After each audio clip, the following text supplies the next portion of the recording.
Chapter 1. End of Route. Dawn on the Dan Ryan.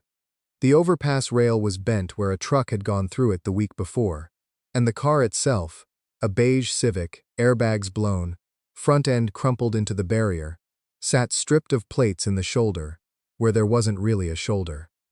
Walt Brzezinski worked the hood latch with a pry bar, and the hood came up with a sound like a man clearing his throat. The alternator was good. He turned it over in his hands, housing intact, shaft solid, none of the thermal discoloration that meant a car had been running hot in its last hours, and set it in the canvas bag at his feet. 42 years of this kind of work had deposited itself in his hands the way weather deposits itself in old wood, invisibly, completely. He could tell a good alternator by feel alone. The city below was coming up, taillights bleeding into headlights on the expressway, a CTA bus somewhere south, Chicago in May, working its cold under his collar and settling there. He'd learned not to fight Chicago in May.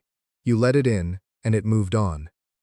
He leaned into the engine bay for the copper grounds. His back made its morning complaint, a deep pull from the L4-L5 that had argued with him for 12 years, and he shifted his weight and it backed down. He'd learned not to fight that either. The Civic hadn't had much left when he found it. Someone had been here first, taken the battery and the catalytic converter. But they'd left the grounds, and there was something metal in the trunk catching light whenever traffic passed below. And in 40 years of this work, Walt had learned that the things worth keeping were usually at the bottom. The second vehicle was doing 60 before he had time to place the sound. High RPMs, close to the barrier, wrong lane. Then it was past the point where any of that mattered. Cold. It pulled out of him the way heat pulls from a pan set on concrete, the way the last hour of a long shift drains from a man's legs. Slow, and then gone. He came back wrong. Too whole, too level, as if someone had reset him past the point of resetting. His back had nothing to say. His left knee, which had nagged him every morning since a fall in 2017, was quiet. His hands were his hands. The old breaks across the knuckles, the calluses in all their familiar places. But every small complaint smoothed away, the way a table reads when someone has sanded out 58 years of honest use. Walt sat up. Wide streets, paved in something between cobblestone and concrete, morning light at a low angle from the wrong direction, off a sky that was close to right, but not. The air tasted like nothing. No exhaust, no lake smell. Just refuse. Buried, furniture stacked to window level against storefronts, broken carts heaped in the roadway, cloth and paper and timber, and things he didn't have names for yet, mounded in drifts against every wall. On the nearest corner, a mass of compacted material had swallowed a building so thoroughly that only a chimney cap still showed above it, a stub 40 feet above grade. Every doorstep in sight held something, every windowsill. None of it smelled. He crouched by the nearest pile and laid his palm to a wooden board at its base. Dry, firm, old lumber that looked 50 years gone, but hadn't been allowed to feel it, held at some fixed point. The rot refused, the decay set aside for someone to deal with later. Welcome, Walter James Brzezinski. Assessment complete. Class confirmed. Garbage man. Support tier. The first holder of this class in 51 years. Your cart has been initialized. The reclamation office is glad to have you. The voice came from everywhere at once, with the particular cheer of a phone tree that has been waiting too long for someone to press the right key. A screen opened in the air before him, blue-white, sharp-edged, formatted with the confidence of something that had been waiting to display itself for a very long time. His name at the top, his class below it, rendered without irony or apology. Garbage man. Below that, collection, sorting, deposit. A job description he didn't have the context to understand yet. A counter labeled Backlog displayed a number he read twice. 7 digits. The wrong side of 4 million. Last holder, Ilara Voss. Status, deceased. 51 years prior. Walt looked at the counter, looked back up at the city, and found his voice. Where? He said, and stopped, because there were too many ways that sentence could finish, and he didn't know which one he meant yet. Veyra. Inner Quarter, Sub-District Bellwether. The backlog is waiting, Mr. Brzezinski. The reclamation office will be here when you are ready. The screen held in the air, patient and pleased. Walt looked past it at the buried city. The preserved furniture, the undecayed timber, the refuse piled and frozen in place for 50 years, while the world apparently forgot there was a job for it. And then back at the screen, at the class nobody had taken since a woman named Elara Voss died holding it. Nobody had wanted this. There were probably reasons. Chapter 2. What the System Won't Say. Walt sat down in the ash because his legs made that decision without consulting him. The refuse drifts rose in every direction, a wardrobe standing open in the lane, with its shelves still neatly stacked.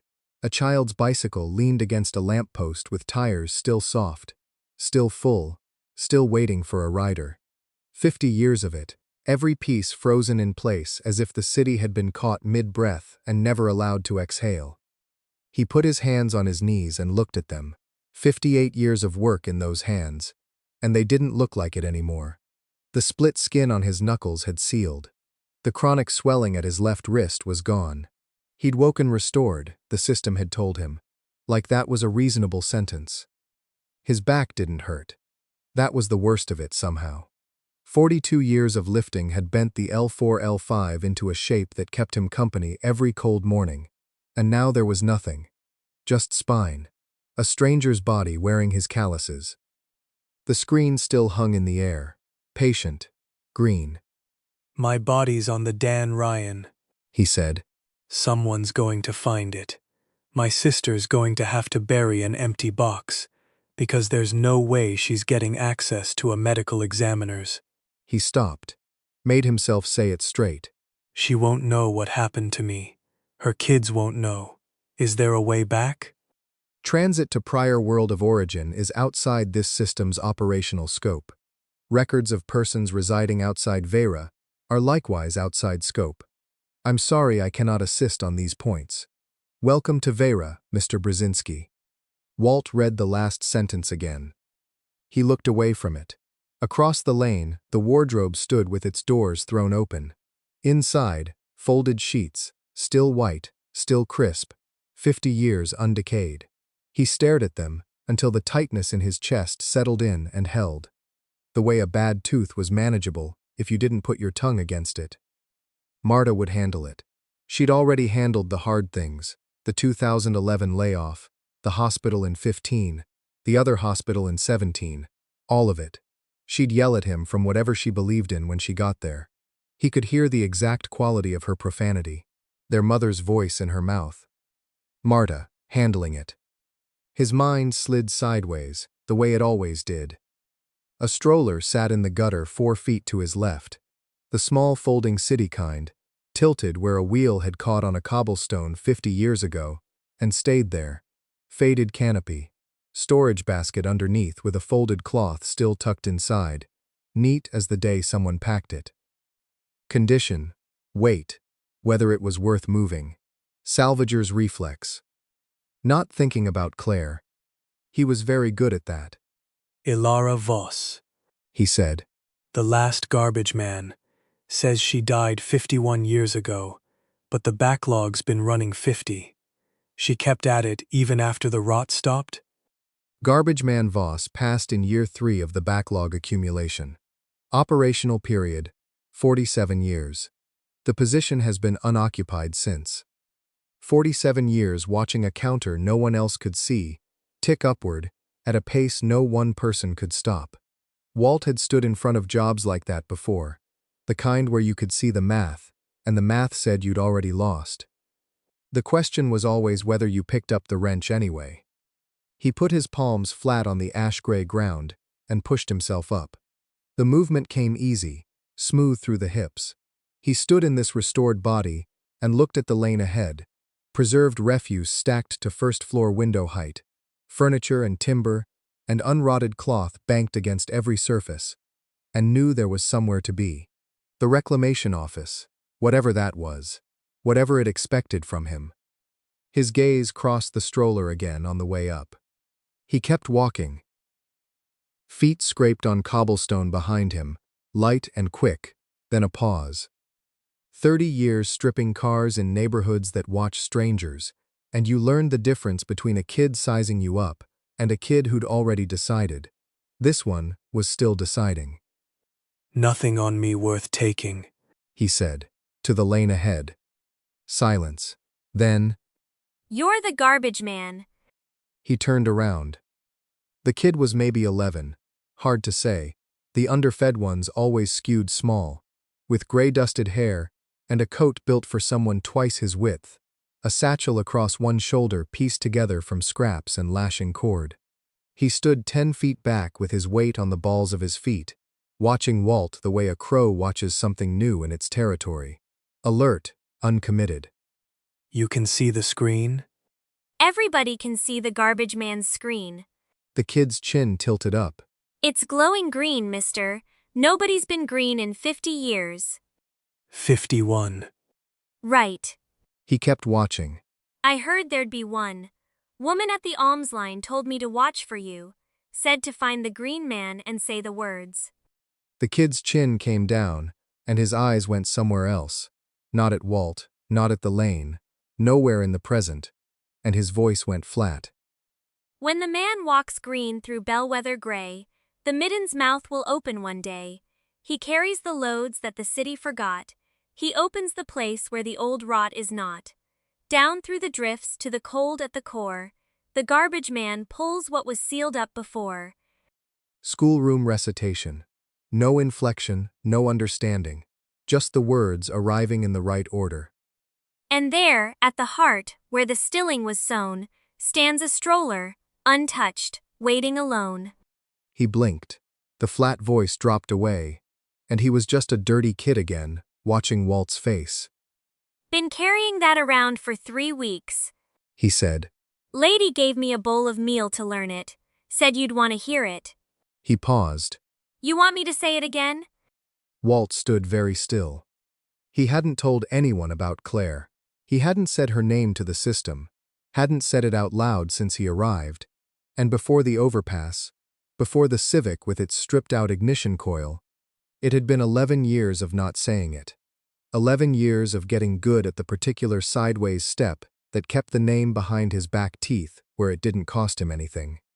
No one here knew him. No one here knew anything about him. No, He said. once was enough. He looked at the kid. What's your name? Skoog. Skoog, the woman at the alms line. You see her most mornings? The kid shrugged one shoulder. She's there when she wants to be.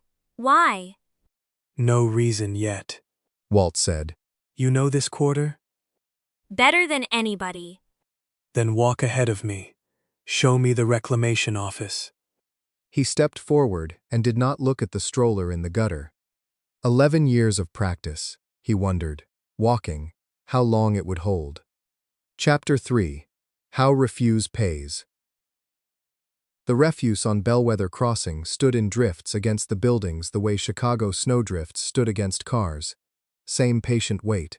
Same indifference to whoever owned the wall.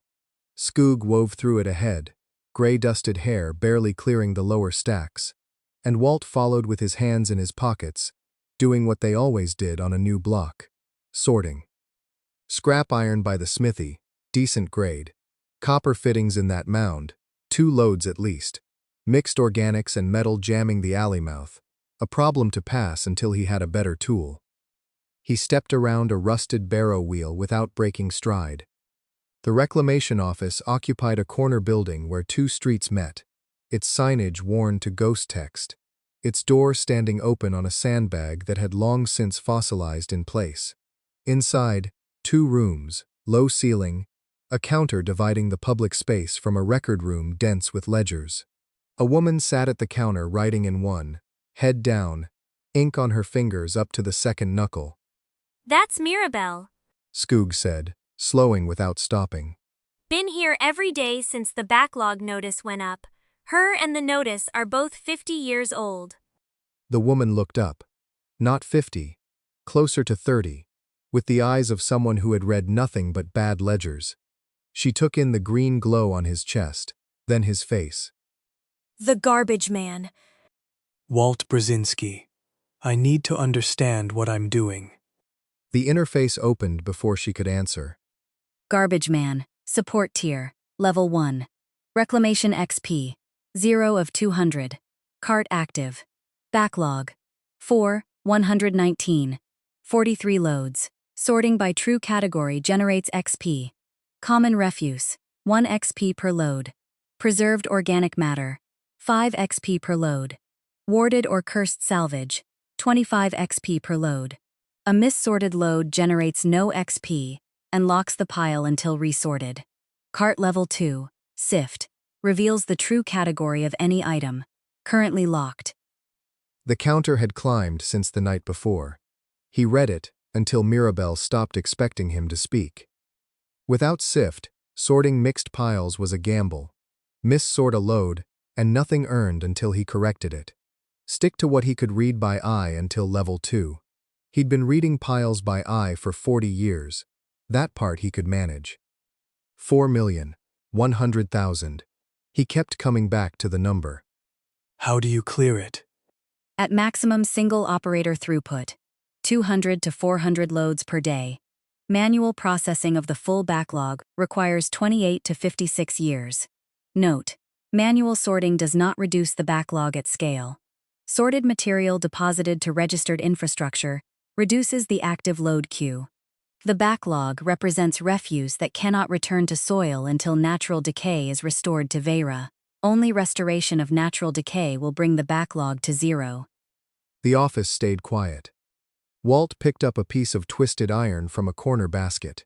Samples, probably, for inspection visits that had stopped coming. Ordinary weight. He'd moved metal like this 10,000 times. Sort it, deposit it, move on. The city kept making more than you could carry. That was the truth of the work in Chicago. Apparently Veyra hadn't found a way around it either. He set the iron down. Others have come. She set it to the ledger first, then looked up. Scrappers, collectors. Over the years, they work. The number doesn't move. I know. A beat, then. The system mentioned condemned land. Sorted salvage deposited on condemned municipal land. The depositor can register it as infrastructure. The pen went still in her hand. That's in the code. Yes, properly sorted salvage deposited on condemned municipal land. You can file it as active reclamation infrastructure, a yard claim. The land becomes a registered operating site. She set the pen down. In theory. What changes in practice? She pulled a ledger from under the counter and opened it to a hand-drawn map. City blocks in different inks. Condemned parcels shaded gray. The guild watches condemned land the way hawks watch a field. Anything viable, road access, proximity to the main accumulation routes, they flag it. File on flagged ground, and they call a formal hearing to contest the claim. Can they win it? If the claim is properly filed, sorted correctly, deposited correctly, paperwork complete, the Condemned Land Code has no exception for guild flags. It's one of the older statutes. She didn't look at the map when she said it. The guild prefers that not be broadly known. Walt studied the map. The central accumulation ran along the eastern edge of the quarter. 50 years of refuse compressed against the old works buildings, load on load. Best approach from 2 roads. Ground hard-packed enough to bear real weight. One parcel sat at the accumulation's nearest point, a former municipal depot, decommissioned 80 years back, dead in the city records longer than the backlog had existed. Gray on the map, red in the overlay, a guild flag floating above it. Claim requires formal hearing in the system's flat lettering. He'd stripped cars on active expressways at dawn because the margins were better there. He'd paid every city agency with a hand in a piece of scrap, filed every form, learned every rate. Not because the system was fair, it wasn't, but because you worked inside the law until you found its actual edge, and then you stood there. This was a red marker without foundation. Best ground in range. Flagged because red made people walk away before asking whether the marker had any teeth. A municipal clerk who'd read the old statutes had just told him it didn't. I want the depot parcel, southeast corner. File it. She looked at the red overlay. They'll call a hearing inside of a week. Then I've got a week. Write it down. She picked up her pen. Her hand was steady. Skoog had drifted to the ledger stacks at the back wall and was working through them the way someone counts a flock, finger trailing each spine, lips moving slightly. He looked over now. They ain't gonna just let that go. Good. Walt said. Give me something to stand on first. Chapter 4. The Yard. The depot lot was worse up close. On the registry map it had been a red-flagged square, a decommissioned municipal receiving yard, 80 years out of service, southeast edge of the central accumulation. On the map, a rectangle. In person, a fossil. Stone walls stood on 3 sides, 3 meters high, close-fitted and built to last. Refuse had packed against the exterior until it formed its own secondary walls over 50 years. Compressed fabric, wood, ceramic. Matter too dense to identify without the sift he didn't have yet. None of it decayed. The loading arch on the north face had been half dismantled for its stone at some point and abandoned mid-job, leaving a gap wide enough to walk through with the cart behind him. Walt walked through it. The interior was buried past the knee. Crates never claimed. A collapsed shelving unit spanning the south wall. The chassis of something wheeled. All of it preserved with the airless, paused quality that everything in Veyra had. He stood inside and measured the work. The floor would be stone, the same dressed stone as the walls, by the look of the corner edges poking through. The rubble was dense but single layer. Clearing it would take a day, maybe less. He had brought 46 sorted loads from the previous day, 42 common refuse, 3 preserved organic, wax-sealed timber, a ceramic stoppered cache of grain, and 1 warded load he'd flagged without sorting because he hadn't trusted himself to correctly identify it yet. Everything properly categorized. Everything in the hold. Deposit sorted loads. He said to the air.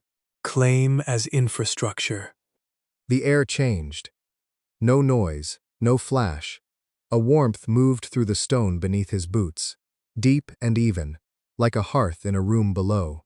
The refuse stayed where it was, but the lot was different now, bounded, purposeful, sealed into the registry. And faintly, at the edge of perceiving, the smell of turned earth. Condemned land claim registered. Reclamation infrastructure. The Yard. Level 1. Pending guild review. Build options available. Walt opened the build menu. 4 options. 3 accessible. Sorting line, reclamation forge, storage expansion. The 4th sat at the bottom, text flat and gray. Ward breaker. Below it, 1 line of explanation. Yard level 4 required. He held on that line a beat, then closed the menu. Mirabelle arrived at a walk that was technically not a run. She had the registry under her arm, her hair coming loose from its braid, and she was breathing through her nose with more determination than her pace justified. You did it. She said, stopping in the arch. Just now. Her jaw tightened as she took in the interior. Then she uncapped her pen, opened the registry, and began to write. The guild watches condemned earth, like hawks watch a field. She said without looking up. They'll have a notice at this gate, before the week is out. Possibly before the week is well started. Then I've got most of a week. I need a witness while you write. I am not a laborer. You're a witness. Different job. She made a sound that was not quite agreement, but she followed him inside. Clearing the lot took the better part of the morning. Walt worked front to back, sorting as he went. Everything that came out of the interior passed through the cart's hold, categorized before it joined a pile along the east wall. Common refuse, preserved material, structural salvage. 3 piles growing steadily, and beneath them by degrees the floor emerged. Tight-fitted, level, swept clean by 50 years of compressed refuse that had never rotted, never shifted. Good stone. Someone had built this to last and then walked away from it. Skug had found a perch on the top of the east wall and sat with his arms folded across his knees. What's it for? He said, half to Walt, half to the sky. Processing. Sort what comes in, dispatch what's done, chip at the backlog from a fixed point instead of running the whole city. By yourself. Not forever. He moved the collapsed shelving unit, 3 meters of solid wood, the cart's hold dragging it clear with a grinding complaint, and the drift packed beneath it was denser than the rest, heavier at the bottom. His boot knocked something that rang with a flat, metallic note. He cleared the remaining drift by hand, layer by layer. No hurry. The shape emerged, upright, seated against the south wall with knees folded to its chest and head bowed. A figure in worked iron, segmented at every joint, with a broad chest plate engraved in concentric hexagons worn smooth at the centers where decades of grit had ground them down. An oval mask sealed the face, expressionless, with a shallow ridge where the brow would be and 2 lenses of dark glass where the eyes were. No corrosion, no cracks. Of course not. Walt brushed drift from the top of the head and set his hand flat against the chest plate. A vibration moved up through his palm, faint as a held breath. The lenses caught light. Operational. The voice was formal and clipped, like legal correspondence read aloud by the person who had composed it. Sanitation Automaton Designation 7. Registered to the Municipal Depot. The head rose, segment by careful segment, and the lens eyes tracked across the cleared lot, the sorted piles, the walls. The premises have been sorted. A pause. And the depot has been claimed. Another pause. You are not Ilara Voss. Walt Brzezinski. I'm the garbage man. The mask face turned to him. The lenses did not blink. 51 years. The voice dropped in register. I have been waiting 51 years for a garbage man. It rose, each segment locking before the next released, joints moving with a soft, precise ratchet, to its full height, a head above Walt, and considerably broader at the shoulder. It looked down at the cleared stone floor. I must apologize for the state of the premises. I was not consulted when the burial was performed. Had I been, I would have recommended a different approach. Its head turned to take in the full lot. I would, in fact, have recommended against it entirely. Walt did not reach for a question right away. What burial? The burial under the midden. Sir Tidy said. 51 years, 2 months, and 14 days ago. I filed a formal objection with the alderwoman's office at the time. The mask turned toward the arch. I intend to file another. The sound came from outside, 2 flat, percussive thuds, something driven into wood with iron. Walt walked to the arch. A notice board, new timber, clean edges, had been spiked into the gate's stone. The parchment on it bore a seal he had not seen before, a circle of chain links surrounding a central key. The text was guild-formal and dense, but the last line was not. Present at formal hearing, day 12, or the condemned land claim is forfeit and the infrastructure registration void. He read it twice. They hadn't waited for the week. Day 12. He said when he came back inside. Mirabelle looked up from the registry. Her pen had stopped. I told you. She said. Like hawks. Chapter 5. Controlled Burn. Walt read the notice a 3rd time in the gray morning and set it on the yard's only table. 8 days. Chosen for a reason. Enough for the form of due process, not enough for genuine preparation. Whoever wrote this had done it before. Mirabelle stood across the table, watching him. Go to the records office, he said. Find out who the hearing officers are. Find any prior case where the condemned land statute held against a guild challenge. Any claim that survived. I've been to the records office. A pause. I know where to look. Then look harder. She took her satchel and went out through the gate. Walt turned to Sir Tidy. What do we have to build with? The sorting line took until midday. Sir Tidy's stores were thorough in the way of a man, or an iron figure, who had done nothing for 50 years but wait and file everything correctly. Iron rail from a collapsed interior wall, sound timber from the depot's own frame once stripped of a half-century of grit.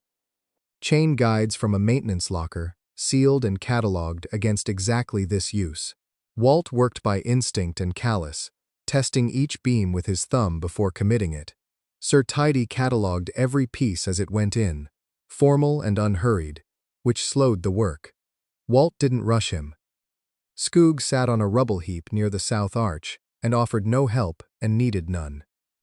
The sorting line rose along the interior wall, a long intake rail with position channels, a cart track running the length of the building, a low secondary table at the far end.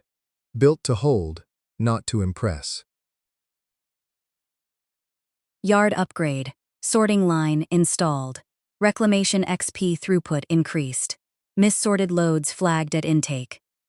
Walt pulled up the full build menu while Sir Tidy examined a joint at the third channel. The ward breaker sat at the list's bottom, locked, level 4 required. 3 tiers and a great many sorted loads from useful. He closed the menu. The third position tends to accumulate fines. Sir Tidy said, not looking up. From prior experience.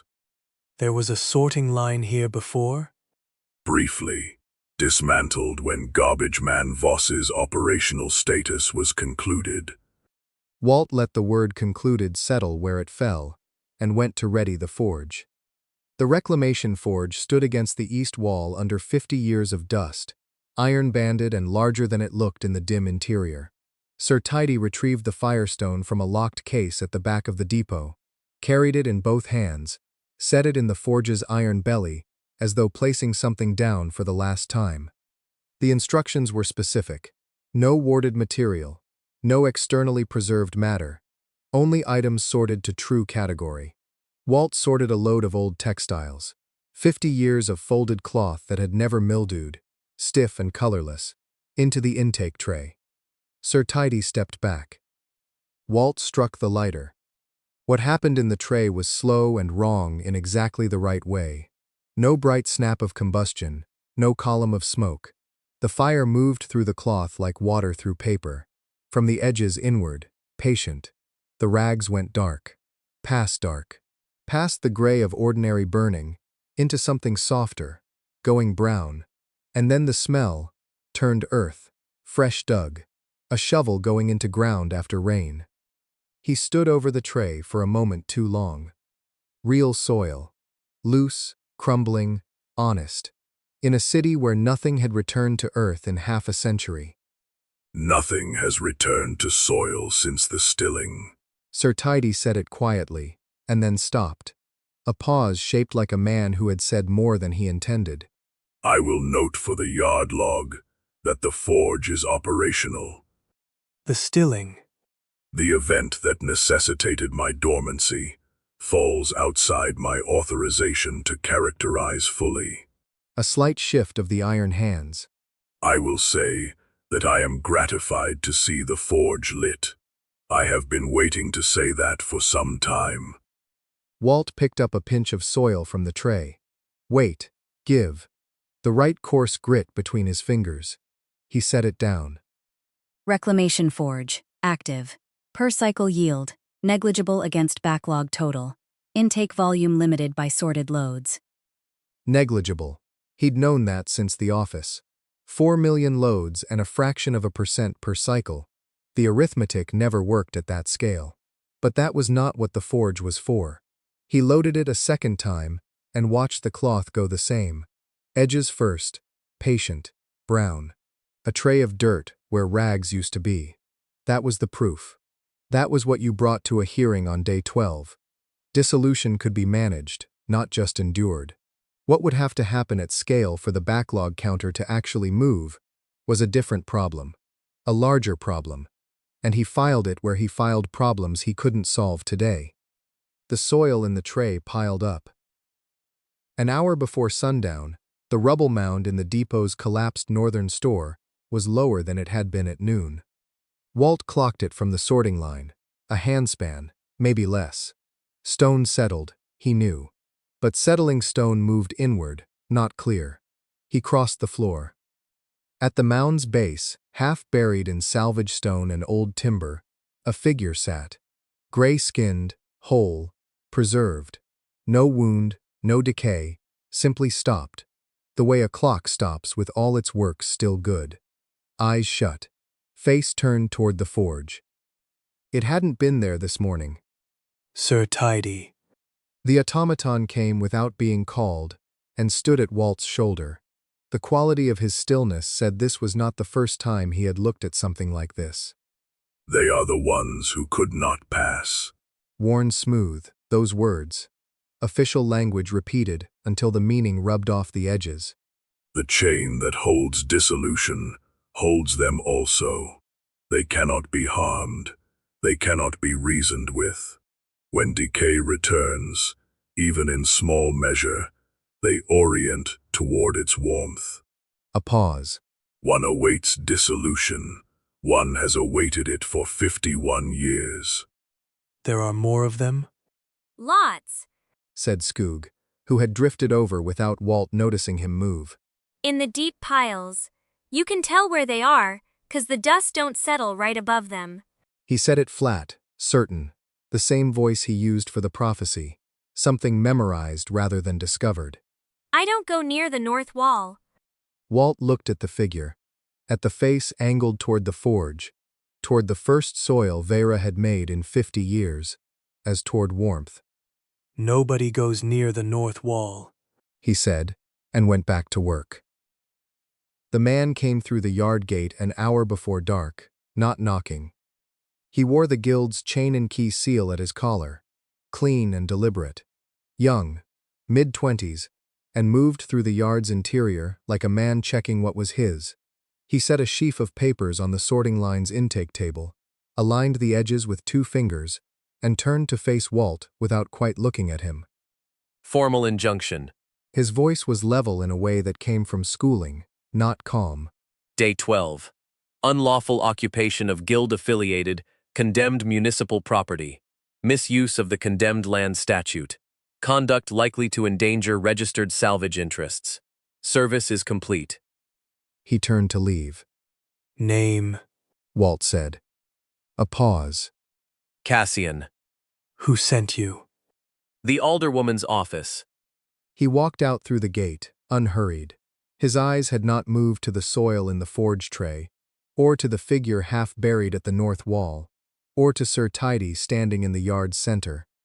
Mirabelle came in through the opposite arch 30 seconds later, record satchel under her arm, and stopped when she saw the papers on the sorting line. Something in her went very still, not reading the injunction, not needing to. You know him? I know who sent him. She said. And it isn't only the guild. Chapter 6. 8 days. Walt set the injunction papers down on the sorting line's lip and pressed both palms flat against the wood. He didn't look at Mirabelle. What does not only the guild mean? Mirabelle set her satchel down. Guild injunction runs through legal counsel. You receive notice, you appear. Both parties argue the statute. That's standard. She smoothed the corner of the top sheet without reading it. The alderwoman's office is not standard. When Petra sends her grandson to deliver guild papers, she's showing you who holds the leash. Not the guild moving and Petra watching. Petra moving, the guild the hand she moved through. Walt lifted the papers. The seal pressed into the top sheet in dark ink. Chain links surrounding a central key. He read it twice. The language was precise, every word doing work. Unlawful occupation of condemned lot parcel 774. Misapplication of the condemned land reclamation statute. Conduct likely to endanger registered salvage interests. Day 12. Comply. meaning vacate and forfeit the infrastructure registration, or appear before the civic chamber at dawn on day 12. 8 days, 8 days. he said. 8 days. She pulled a folded document from her satchel and set it beside the injunction. I've had the condemned land statute pulled since the morning you filed. Walt looked at the two documents side by side. Then he looked at her. Petra was on the alderwoman's council when the backlog notice first went up. Mirabelle said. No one filed the statute in 51 years. I had a reason to wonder why. She kept her voice flat. Wasn't certain it was her behind the suppression until just now. The folded document was covered in her small clerk's hand. She'd been preparing this before he'd sorted his first load. Walt picked up his cart handles and went back out to the pile. They worked through the afternoon in the sorting line shed, the forge ticking low at the back wall, its tray holding 8 loads Walt had run before Cassian arrived. Mirabelle spread 3 documents and a ledger across the sorting table. Walt sorted as she talked. Hands busy helped him think. Common refuse, 1 XP apiece. He moved through a pile of cracked ceramic and broken slatwood, cataloging by touch and weight. Statutes plain. Sorted salvage deposited on municipal condemned land creates a registered infrastructure claim. No carve-outs, no exceptions. She traced a line with her finger. Their injunction argues misapplication, that your lot doesn't qualify as condemned under the current administrative definition, except they filed it as condemned themselves, 40 years ago, when the depot was decommissioned. Can't argue both sides of the same document. That's our ground. That's our ground, provided we get the original filing into the chamber record. She closed the ledger. I have the filing number. I need the physical document. That means the civic archive. Can you get it? She gave him a flat look over the ledger. 51 years in this office. Archive director owes me 2 favors. She picked up her satchel. I'll go this evening. Walt set down a cracked clay jug. He'd nearly sorted it into common refuse, but the interior showed trace mineral patterning, organic residue preserved inside the glaze. Preserved matter, 5 XP, not 1. He corrected it, moved it to the right bin. The forge tallied the loads, somewhere past the level 2 threshold now, grinding toward level 3. 8 days to the hearing, and the backlog still sat above 4 million loads. The numbers didn't care that he'd crossed a line. Skug had been sitting on the yard wall since midday, legs dangling, watching Walt work through the piles. He hadn't asked for anything, hadn't gone home, or wherever home was for a kid who slept in the bellwether alley heaps. He started again just before Mirabelle left. Not loud, not performing. The words came out of him the way the first verse had, more like something leaking than something said. The man who carries, down through where the rot was pinned. Skug. Past the ones who wait in amber, past the doors the guild welded in. He stopped, looked at Walt. Sorry, it comes. Walt held a corroded iron fitting. His thumb ran the edge of it. The first verse. Say it again. Skug recited it flat, the sing-song gone, like reading from somewhere behind his eyes. Where the stilling was first sown, where the weight of rot was kept, there a small thing waits untouched in the place it last was left. And the new part. Start from down through. Down through where the rot was pinned, past the ones who wait in amber, past the doors the guild welded in. He faltered, steadied. And there at the core, where the midden runs deep, a wheel and a frame and a child's empty seat. He pressed his mouth shut after that. The fitting dropped from Walt's hand. He didn't go after it. He stood in the middle of the yard, the forge ticking behind him, afternoon light going flat at the walls, and the distance between 11 years ago and right now split open like a seam, wide enough to stand in, too wide to jump. He stood in it. He did not move. A wheel, a frame, a child's empty seat. Who gave you those words? He said. The lady at the alms line, 3 weeks back. A pause. She said to say them when the garbage man came. Said he'd know what they meant. The yard held nothing but the sound of the forge. Walt had not told the system when it processed his arrival, had not told Mirabelle across the afternoon of documents, not Sir Tidy, who had known this city longer than Walt had been alive. He had not spoken Claire's name aloud in 11 years, only in the space behind a closing door, in a city on the other side of death. Someone had known anyway. Someone had known 3 weeks before Walt arrived, had pressed the knowing into a street kid's mouth like a coin into a palm, and sent him to wait. Chapter 7. The Nursery District. Walt didn't sleep. He lay on the yard's salvaged cot. Sir Tidy had assembled it without being asked, then retreated to his corner station without comment, and stared at the ceiling while the forge cycled its slow burn and the dark deepened around it. He ran Skug's words through his head the way he'd once run route numbers, checking each turn for the thing that wouldn't fit. Said he'd know what they meant. Someone had pushed those words into the boy's mouth 3 weeks before Walt died on the Dan Ryan. That meant someone had known he was coming, had known enough to shape a verse around an image that belonged to no one living, a wheel and a frame and a child's empty seat. He got up before light and took the cart. The bellwether crossing accumulations were picked over. He'd worked them twice, and common refuse near the surface paid 1 XP a sort, useful as pocket change. He pushed north toward the inner quarters, deeper into the city's undisturbed drifts, where preserved organics stacked 5 and 6 feet and paid 5 XP a load. That was the reason he gave himself. A wheel, a frame, a child's empty seat. If an image like that had an address in Veyra, it would be somewhere in the old residential wards, and his feet had done the routing before his head signed off on it. The morning light fell flat across Veyra's frozen refuse. Not decayed, not even dusty. Just stopped. He sorted and pushed and sorted. The siftability painted each item in its pale diagnostic wash, and he worked the way he'd worked Chicago scrap routes for 40 years. Start at the far end, come back toward the exit, don't double your steps. Mirabelle had the archive angle. 6 days to the hearing. The condemned land statute was probably solid ground, probably was doing a lot of work in that sentence, and he pushed faster because of it.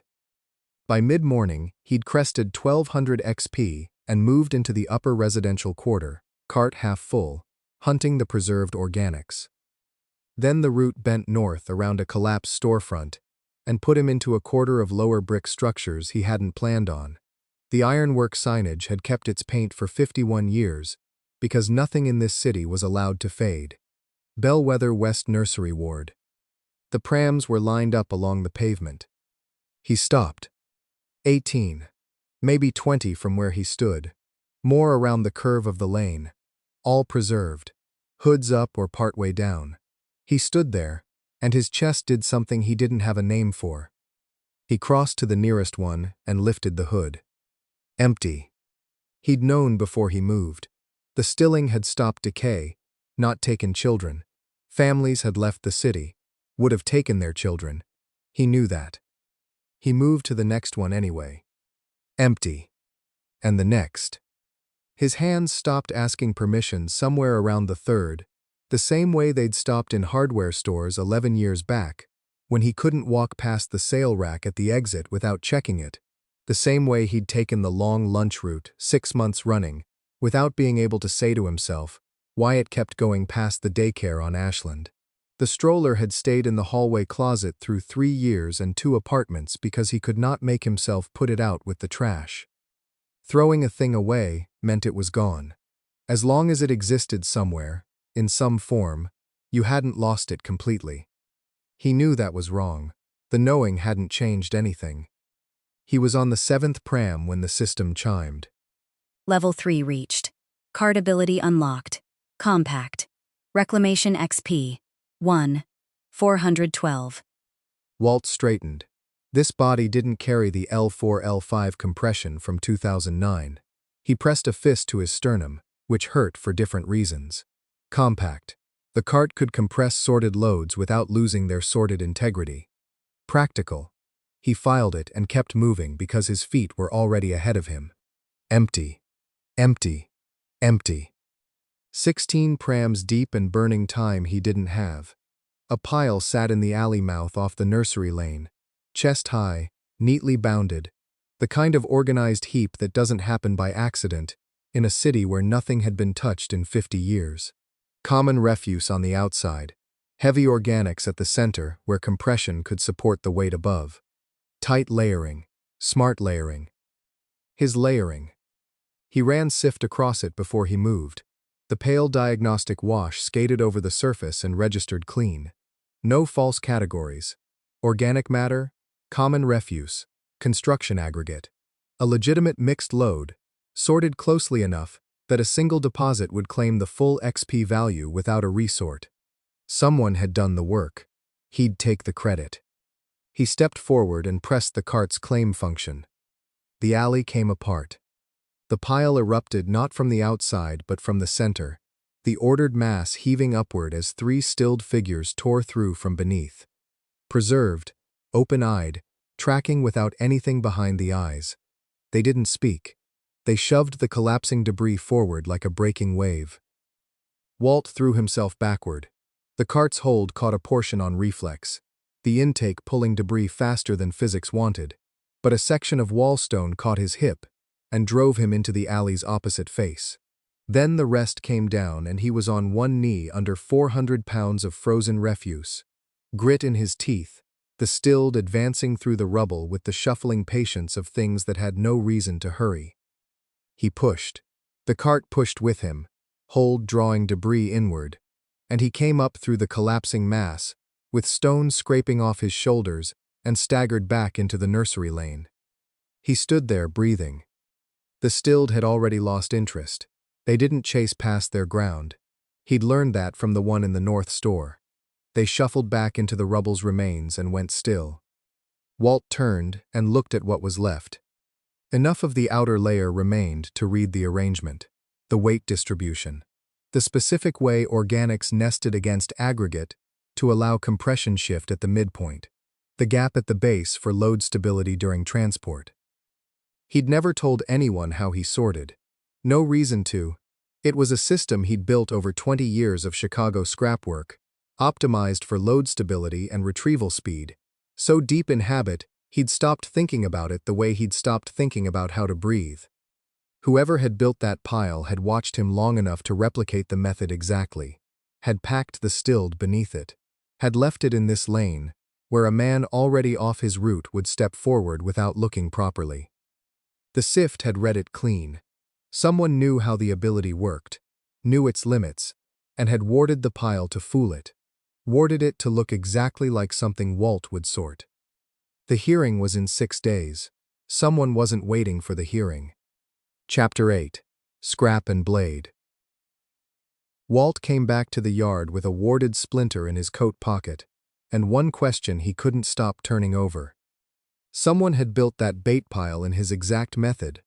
The Chicago triage layering, the load stability trick, the retrieval angle he'd worked out over 2 decades of pulling copper from condemned buildings. They'd warded it clean so sift wouldn't catch it, and packed stilled bodies underneath like coiled springs. Left it in the lane where a man already off his route would step forward without looking properly. Someone had been watching him long enough to learn how he thought. He put the splinter on Sir Tidy's workbench and explained what he'd found while the forge burned at their backs. Mirabelle was already gone. Civic Archive, the condemned land document she needed for day 12. Just the 2 of them. Sir Tidy turned the fragment over in iron fingers. This ward construction is old, 50 years at minimum. Preserved, not newly made. Someone activated it for me. Yes. He set it down with the care of a man handling something he'd rather not hold. I would suggest we not sleep tonight. They didn't. The crew came over the east wall an hour before dawn. The deep pile shifted first. Not movement, just a notch below the usual drift of the stilled. A stillness, inside stillness.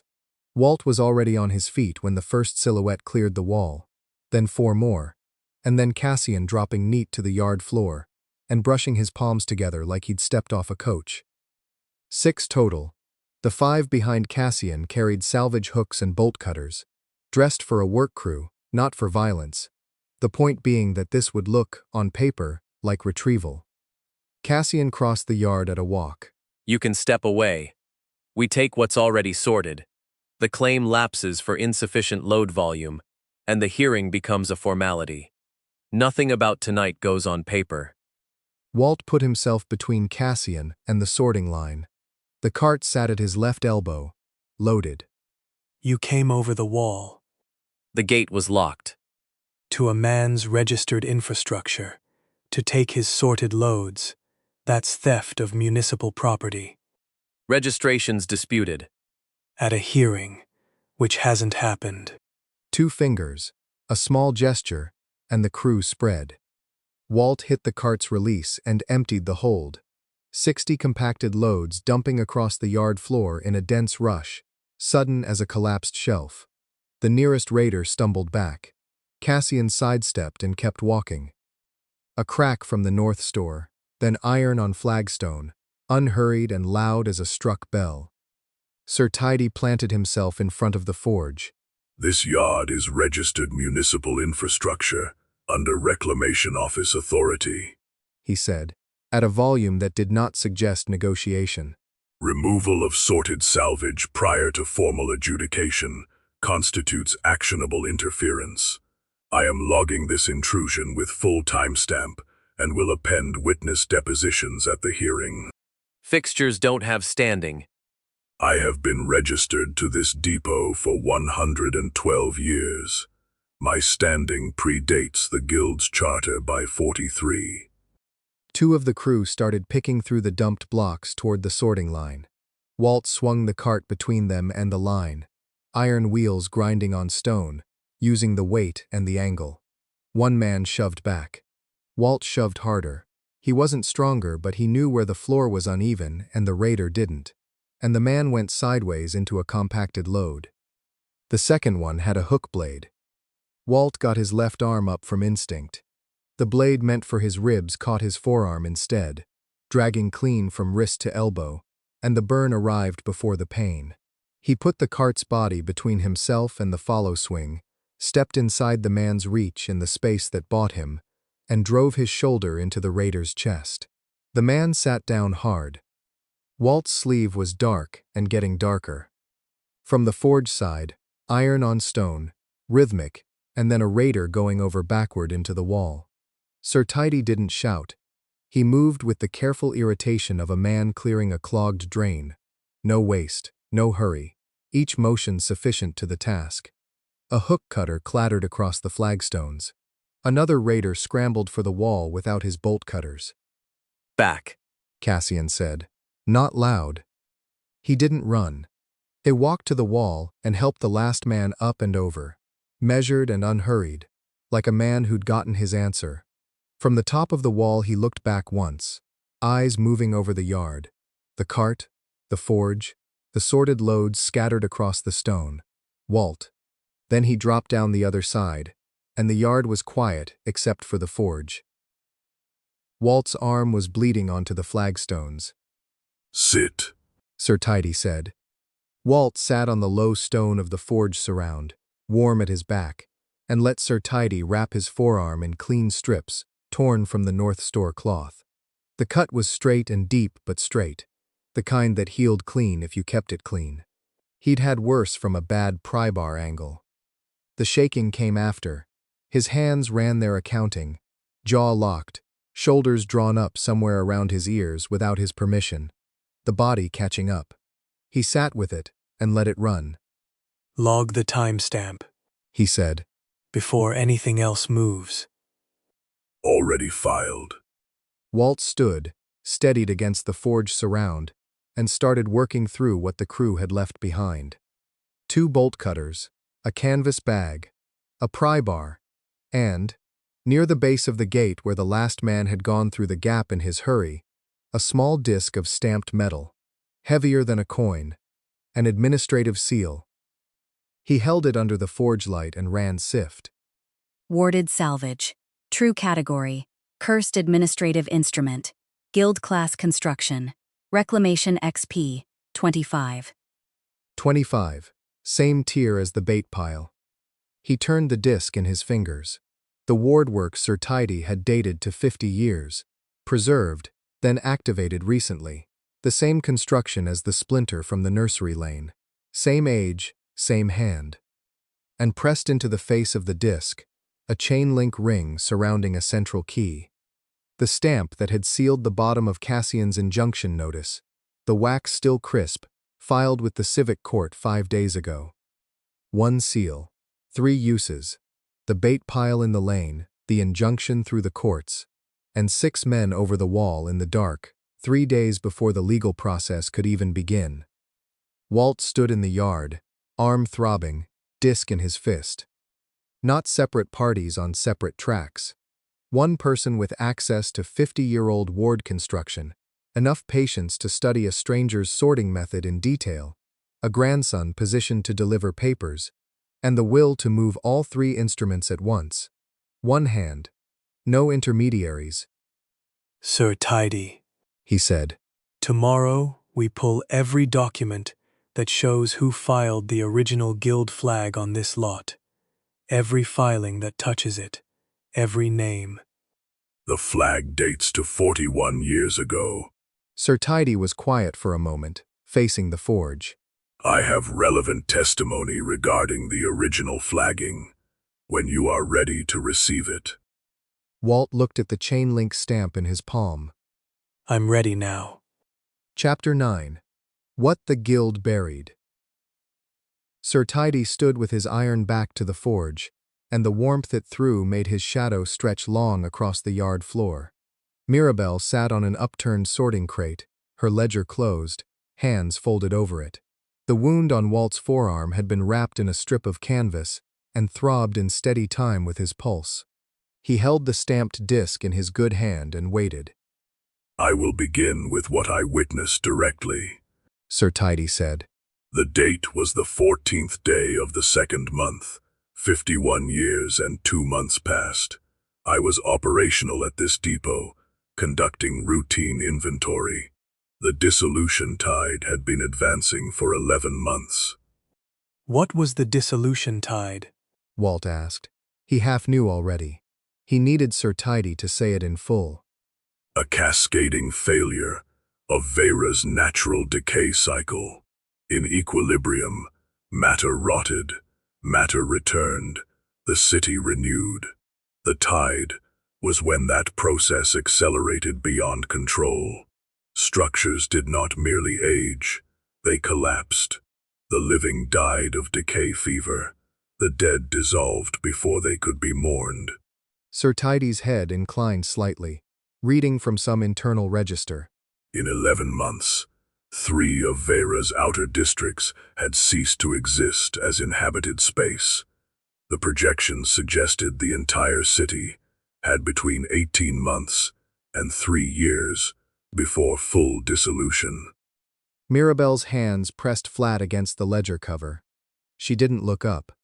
On that date, the Salvage Guild's senior council, 12 members, including a young deputy master named Petra, descended to the Midden's deep stratum. They brought the dissolution engine that the class records name the Heart. What occurred below the 2nd seal, I cannot testify to from direct observation. What I can testify to is what happened at the surface within the hour. He paused. The dissolution tide stopped, immediately and completely. Every load of refuse in Veyra's streets ceased its decay at the moment it stood. Nothing moved. Outside, something shifted in the accumulated drifts, the sound of settling that never quite resolved into silence. Within 2 days, the first stilled were reported, citizens who had died during the tide's advance and had not yet completed dissolution, preserved where they lay. They did not pass. They could not. He stopped for 3 full seconds. I filed a formal objection with the Alderwoman's office on the 16th. I cited Sanitation Automaton Directive 12, which specifies that the Midden's access road must remain clear for the garbage man class. The guild had sealed that access as part of the chaining procedure. They buried the road on purpose. Walt said. They buried it. Then this lot was condemned, which removed my ability to operate within the civic infrastructure and rendered my objection an administrative nullity. I was deactivated when the North Wall came down 47 years ago, and remained so until you cleared the material. He turned from the forge to face Walt directly. This lot was not condemned because it was derelict. It was condemned to prevent my testimony from reaching a functioning garbage man. No one filled the silence after that. Walt set the disc down on the sorting table. He crossed to the documents Mirabelle had laid out, 6 pages in careful order, her clerk's handwriting noting each one's source, and read without picking them up, the lamplight thin but enough.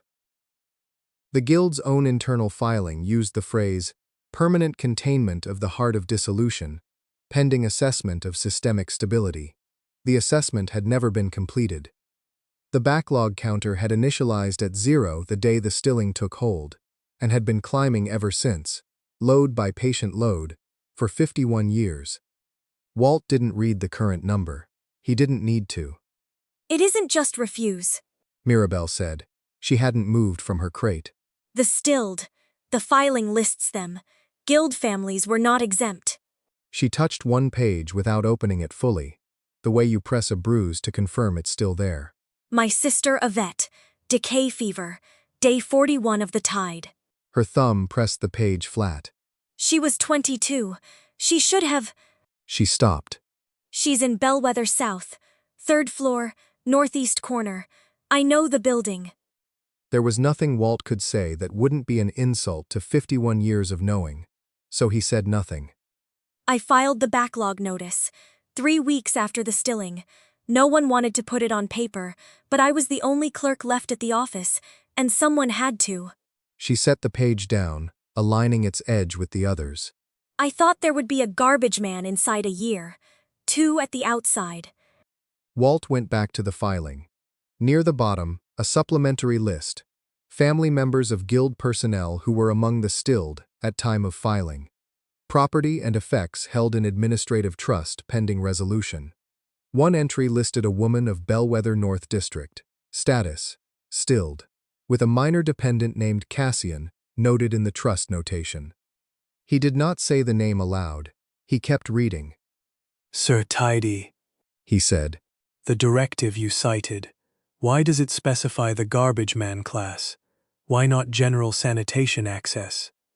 Because only the garbage man class can reach the heart's chamber. He said it the way he might state a load capacity. The chamber admits the class, and no other. The seals are keyed to it, constructed that way from the original installation. This is why the guild required Ilara Voss's participation. She was garbage man at the time. She provided the class access that allowed the chaining to be performed. The road was sealed on the guild's instruction as part of the procedure. She died 3 years into the backlog's accumulation, and the position stood empty until you arrived. Walt set both hands flat on the sorting table. He'd been thinking of this as a property dispute with a long history behind it. A condemned lot, an injunction, a hearing on day 12. He'd been thinking of Petra as someone who wanted to win. She didn't want to win. She'd been managing a war for 50 years, and the enemy she'd been managing against was a class designation, a job title, a color of glow on a municipal screen, and the war had only ever had one possible ending, which was a dead Chicago scrap salvager landing in the ash on day 1, with his back pain gone and his class-stamped support tier. Everything she'd done in the last 8 days, the injunction clock, the warded bait pile, the raid last night, had been prepared long before he set foot in her city. She knew what I was the moment the system announced me. He said. The glow. Every citizen in Veyra sees it. Yes. The injunction, the bait pile, the raid. He picked the stamped disc up again. She's not trying to win a property claim. She's been watching for the garbage man class to fill for 50 years, and her entire operation depends on making sure whoever fills it never gets anywhere near the heart. Mirabelle had closed the ledger. She was looking at Sir Tidy like she'd needed to hear all of that said out loud, by someone else, for a very long time. The hearing is in 4 days. We have the condemned land statute. We have Sir Tidy's testimony about the lot's condemnation. We have the ward seal matching all 3 instruments. And Petra has had 50 years to prepare for exactly this conversation. Walt said. She knew we'd get here. She's ready for what comes after. The forge gave a low, settling click. A small measure of sorted material cycled through and returned to soil. Quiet, bounded, the only decay running anywhere in Veyra, ticking along in a building the size of 2 parked cars. Backlog, 4. 121, 774 loads. 4 million loads. The only way to zero it stood behind a door that only he could open, guarded by a woman who had spent 50 years making sure that door stayed sealed, and who had known exactly what he was, from the first morning the system announced his arrival. Chapter 10. Who Gave You the Words? The forge ticked. Walt hadn't moved from the stool beside it. Sir Tidy stood 3 paces off, iron mask tilted at a precise angle. He'd been standing there since Mirabelle left, since the documents went back into their case, since Walt had said the thing about Petra and 50 years, and let the sentence die in the air. The automaton hadn't asked anything. Walt counted that in his favor. 4 million loads on the counter, give or take what the forge had nibbled. And the one woman who'd known the full shape of it, the burial, the door, the class that could open it, had spent 50 years making the problem Walt's business and Walt's obstacle simultaneously. She'd known what he was from the first morning the system announced his arrival. She'd prepared. Sir Tidy shifted his weight. The gears in his chest gave a soft, counted rhythm, like a watch winding down.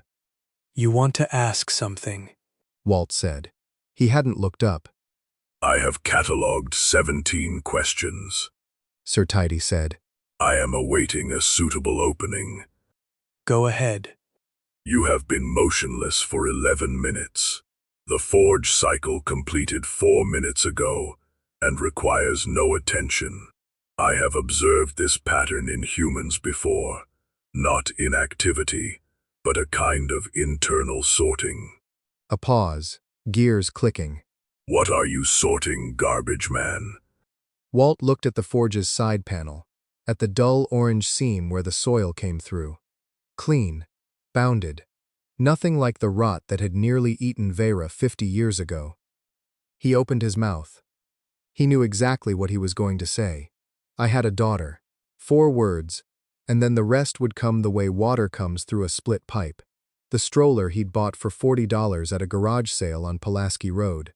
The way he'd kept it in the shed even after Claire's mother moved out, because he couldn't fold the thing down, couldn't get the clasp mechanism to release, and somewhere in the years that followed the inability to fold it had become a reason not to, and then a rule, and then the shed had grown around it the way a tree grows around a spike. He knew the shape of the whole story. He'd never said it out loud, not to anyone, not once in 11 years. He closed his mouth. 3 days until the hearing. The ward seal from the raid sat in the storage bay, still unread. 4 million loads and a door under the midden keyed to his hands. He put the thing back in the shed and latched it. Nothing, he said. Where's Skug? Sir Tidy's mask turned toward the corner nearest the storage bay. Skoog was on the floor, back against the wall, knees drawn up, forehead resting on them. He'd been quiet for at least an hour. Skoog was never quiet for an hour. Walt crossed the yard floor and crouched. The boy's hair had been gray-dusted since Walt met him. Quarter grime, ordinary street kid coloring. But this was different. The gray was under the skin now, working outward from somewhere interior. His hands on his knees were pale at the knuckles, the skin there gone thin and papery, the way newspaper goes when it's been wet and dried wrong. Walt put 2 fingers against the back of Skoog's wrist, pulse present, slow, and a little wrong, the way a clock sounds when the mainspring is nearly spent. Skoog lifted his head without startling. His eyes were glassy but present. Didn't fall asleep. He said, thickly. Just resting. You look like hell. Felt better. He swallowed, and the swallow cost him. Words keep running. Can't get 'em quiet. Like a tune stuck in your head, except it won't ever go. The verse. Walt had heard it twice, watched Skoog deliver it, like something wound into the boy rather than learned. The cadence too smooth, each phrase too precise for an 11-year-old who'd likely never sat in a classroom in his life. 3 weeks before Walt arrived. 3 weeks of carrying that. Skug. Walt kept his voice flat and even, the voice he used for stuck bolts and seized catalytic converters. Patient, not urgent. I need you to think back before you answer. Where did you first hear those words? The alms line. No hesitation. Bellwether South Kitchen. 3 weeks back, maybe 4, before the cold snap. Who told them to you? Skoog pressed the heels of his hands against his eyes. The effort of looking backward was already costing him. Kind old lady, He said. came regular to the line. Always brought extra bread, not the kitchen's bread, her own, wrapped in cloth. She'd stand with us while we ate. His voice went careful, feeling for the edges of the memory. She asked did I know the old stories about the garbage man. I said no. She said she'd tell me one, if I'd remember it careful, and say it out when the time came. Didn't think nothing of it. Another swallow. Told me the words 3 times through, and I had 'em. I always had 'em after that. What did she look like?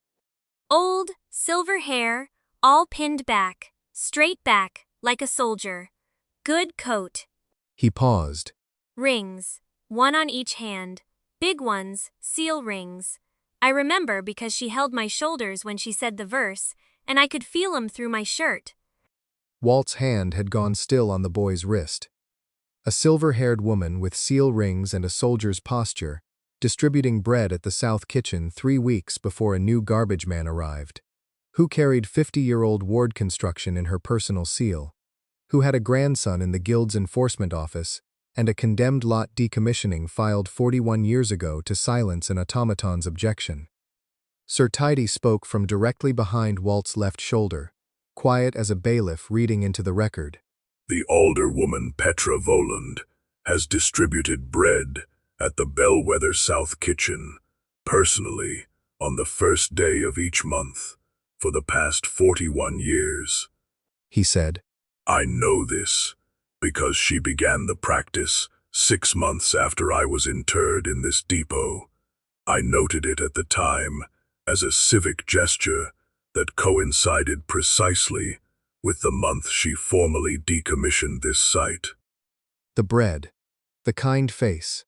The verse planted in a child like a hook set in the bottom of a river, waiting for a current that hadn't run in 50 years. She knew what carrying it would do to you? Walt asked. A verse of that precision, delivered deliberately to a conduit who cannot contain it. Yes. Sir Tidy said. That is not a gift. That is a wound administered at range. Skoog pulled his knees tighter against his chest. The gray at the edges of his lips hadn't been there this morning. Walt stood up slowly. His left forearm ached where the bandage pulled across the hook blade slash, and he let it ache. 3 days to the hearing. The yard stood. The forge ran. She'd calculated the boy into it. Decided what he was worth against what she needed done. Walt looked at Skoog's gray hands, the skin gone thin over the knuckles. Petra had been ready for all of it. The yard, the hearing, the raid, the grief she'd mapped in him before he'd named it. Everything except someone checking the cost. Chapter 11. Every structure pays. Walt had left Skoog by the forge with Sir Tidy standing watch. The boy's breathing too slow, his knuckles gone gray translucent under salvage canvas. Sir Tidy had promised to log any change in his condition. Walt nodded and walked out. 6 blocks north, the civic chamber stood half-buried on its east face, 51 years of refuse pressing patient against limestone.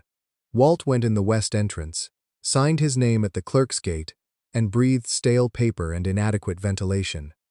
Petra Voland was already at the petitioner's table. Not the guild's advocate, not Cassian, the alderwoman herself, gray wool coat and silver hair and the chain link and key seal pinned at her collar, sitting straight-backed over a stack of documents 3 inches thick. She did not look up when Walt and Mirabelle took the opposing table. She was reviewing her papers, as if this were an administrative matter she intended to resolve before lunch. Cassian stood at the chamber wall behind her, hands clasped, in his guild colors. He watched Walt sit down. His face was correct and blank. He'd worn it when he delivered the injunction on day 5. Mirabelle set her own documents on the table. Her stack was taller than Petra's. Walt's left forearm ached under the bandage. He let it.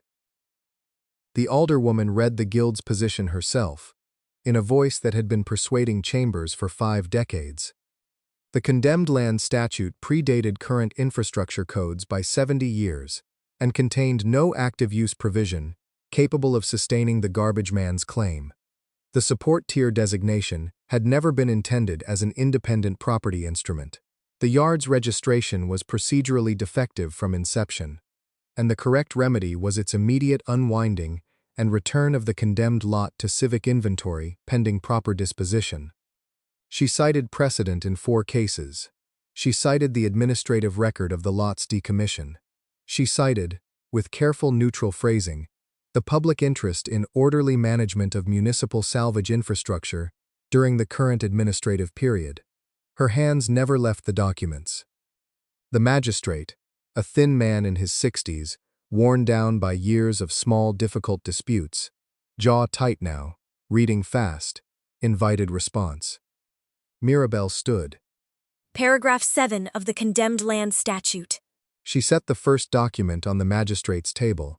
It creates an active use provision for any holder of a municipal sanitation class designation. The garbage man class is listed by name. The alderwoman's citation covered paragraphs 1 through 6. She did not cite paragraph 7. That provision is archaic. Administrative interpretation of the statute in current practice. Is not statute text. Paragraph 7 was never repealed. Second document. I have a search of the civic repeal record for 70 years. Nothing touched it. Third document. This is the Guild's own administrative filing from 41 years ago, formally condemning this depot lot under municipal code. The alderwoman's office countersigned it. She met the magistrate's eyes. The Guild cannot simultaneously hold a lot, condemned by their own hand, and argue the condemned land provision does not apply to it. 3 seconds of quiet. The intent of the filing Is in the filing. The magistrate called a recess and took the documents with him. Walt sat. The chamber had filled while they were arguing, a dozen citizens on the gallery benches, plus 2 guild functionaries behind Petra, who had said nothing and were here to observe the outcome. He hadn't clocked them until the room went quiet. He looked at them now, then at Cassian, who had not moved. The recess ran 20 minutes. When the magistrate returned, the ruling came in 2 parts.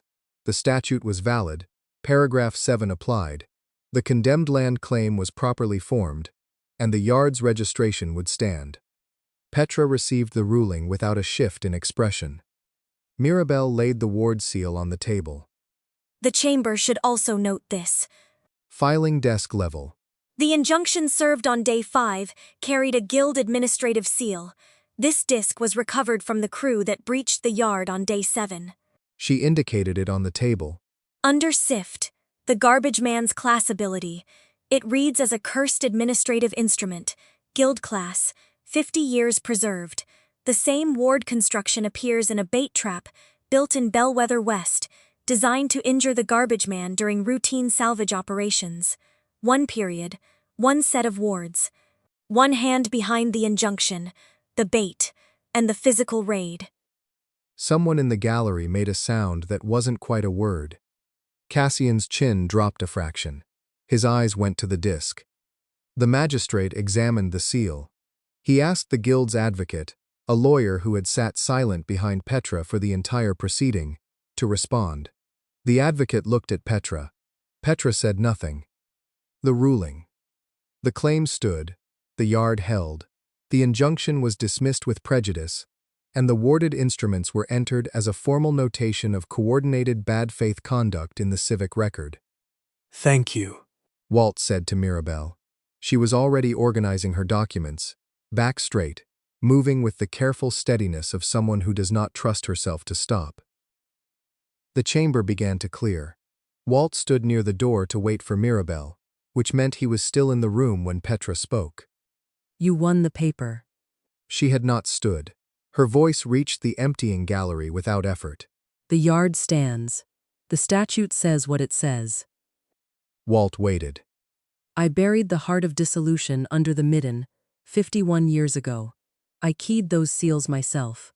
I persuaded Ilara Voss that it was the only way to stop the dissolution tide, and she was right to help me, and I would do it again. The same flat cadence she'd kept since she walked in. You will come to the midden. I know that. I will be at the entrance, and I will stop you there by my own hand if I must. Whatever the paper says. The room was quiet. Walt looked past her to Cassian. Cassian stood at the wall as the last of the gallery filed out around him. He was looking at his grandmother. The blankness that had carried him through the hearing was gone, and what sat underneath it was not grief or anger or anything Walt had expected. It was the face of a man sorting through an inheritance he had not been told was coming and could not give back. The boy carrying the prophecy will still be dying when you reach the core. Flat. Even. I calculated the cost. I paid it. I will pay it again. She gathered her documents, stood, and walked out. Cassian did not follow. He stood at the wall while the room finished emptying around him. He looked at the ward seal still on the magistrate's table, his grandmother's seal, his family's seal, the stamped metal weight of the thing they had all been raised to carry without naming it. His hands opened and closed once at his sides. A full breath moved in and out. Then he crossed the chamber, picked the seal up from the table, and held it out to Walt. Chapter 12. The Ward Breaker. The seal was cold. Walt had expected that. Metal, hearing chamber, 50 years of warded work pressed into its face. The weight was different. It settled against his palm like a stone pulled from a wall that had stood too long, and he closed his fingers around it. Cassian stood with his arms at his sides, jaw set, watching the empty chair where his grandmother had been sitting when she said what she said. The supplementary trust document, Walt said. the stilled family member. A muscle moved in Cassian's jaw. I was 7 when she was first explained to me. A name. A complication the family managed. He looked at the empty chair. I was told she was a distant relation. Sir Tidy has the residential logs from the original sanitation survey. Then I want the address. Sir Tidy had it in 8 minutes, cross-referenced from the preserved occupant survey he had compiled during his first year of inactivity, working through every archive he could reach from the depot before the rubble made further movement impossible. He read it in his usual register, precise and unhurried. Bellwether South, 3rd floor, northeast corner. Designation, occupant, undisturbed. A single pause. The survey note gives her given name as Bren. Cassian looked at the paper. He read it twice. He folded it once along its center crease and put it in his breast pocket and stood very still for a moment, with his hand flat against his chest, and then he moved to the sorting line intake and looked at the mechanism. Mirabelle had appeared at the yard gate with the ledger. 2,840 Reclamation XP. She said. We need 3,000 for level 4. Yard status. Level 3. 2,840 of 3. 0 XP. Ward breaker. Locked. 160 XP. 7 warded caches at 25 each. Walt didn't finish the arithmetic on common refuse. I know where the guild keeps the unlisted stacks. Cassian said. Seized salvage that never made a ledger. Condemned parcel caches 20 years untouched. He looked at the intake. Tell me what to do. They worked through the afternoon and into dark. Cassian called locations from memory. Guild apprentice routes, unlisted depot corners, warded caches the official ledgers had never acknowledged. He knew the city's refuse the way a surveyor knows a map, not from walking it, but from cataloging what each piece of it cost, and who bore that cost. Walt ran the cart. Sir Tidy managed the sorting line, logging every load in sequence, and Mirabelle kept the forge fed. Skug sat near the forge on an upturned crate, gray-faced. The dust that had been confined to his hair was in his cheeks now, a pallor that had no business on an 11-year-old. He hadn't recited anything in 2 days. When Walt passed close on a cart run, the boy's breathing was slow and wrong. Still here. Skug said when Walt slowed.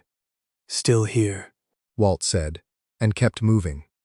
The first warded cache went through the sorting line at 25 XP.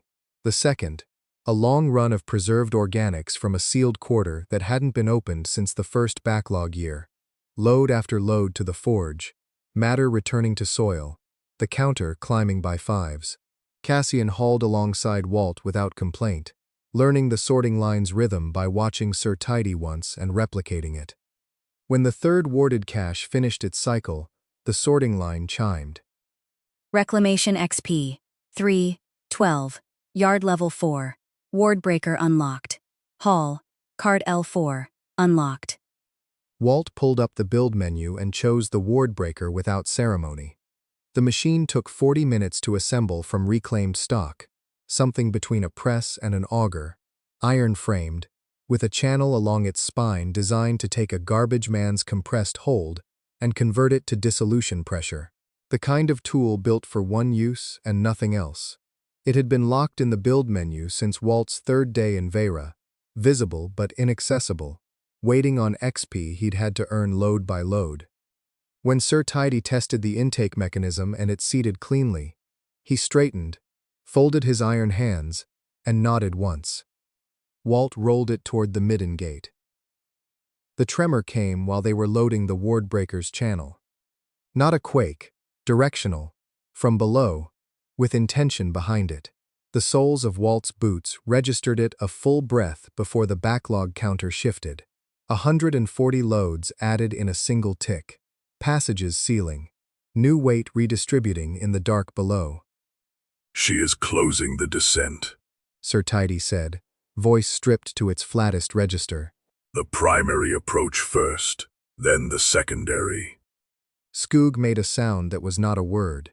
He doubled forward on the crate, hand pressed to his sternum, and when he straightened his hair was the color of winter ash from root to ends. All of it. No gradation left. she's spending the curse, Walt said. The remaining charge in the planted verse, yes, whatever she held in reserve. A pause. She will have calculated how much she requires. Walt crossed the yard in 6 strides and crouched in front of Skug. The boy's eyes were tracking, present. His pulse under Walt's thumb was threadbare. Loud. Skug said. The tune is very loud. not much longer. Skug's breathing didn't shift. We go through the seal before she finishes. That's what we do. Walt stood. Cassian had the descent coordinates from his catalog work. Sir Tidy had the original architectural survey of the midden approach, 51 years old and precise to the meter. The ward breaker's channel was loaded. She'll have stilled waking by the time we reach the door, Cassian said. She will. Walt took the ward breaker's frame. Move. The midden gate was 3 blocks from the yard. The tremors came in pulses now, each one a passage dropping closed somewhere below. The stilled they passed in the streets had begun to orient, faces tilting toward the sound, hands lifting fractionally from their sides, the settled weight of them becoming something coiled and waiting. Walt and Cassian ran the ward breaker's frame over the stone. Sir Tidy kept pace ahead, logging the route. Mirabelle came behind with the intake loads. The midden entrance was old city work, half buried in refuse undisturbed for 5 decades. The seal across the door was the same construction Walt had catalogued on the injunction stamp and the raid disc. Petra's work. Guild class. 50 years old and deeply set. Walt aligned the wardbreaker's channel to the seal face and fed the first compressed hold into the intake. The machine pushed. The seal pushed back.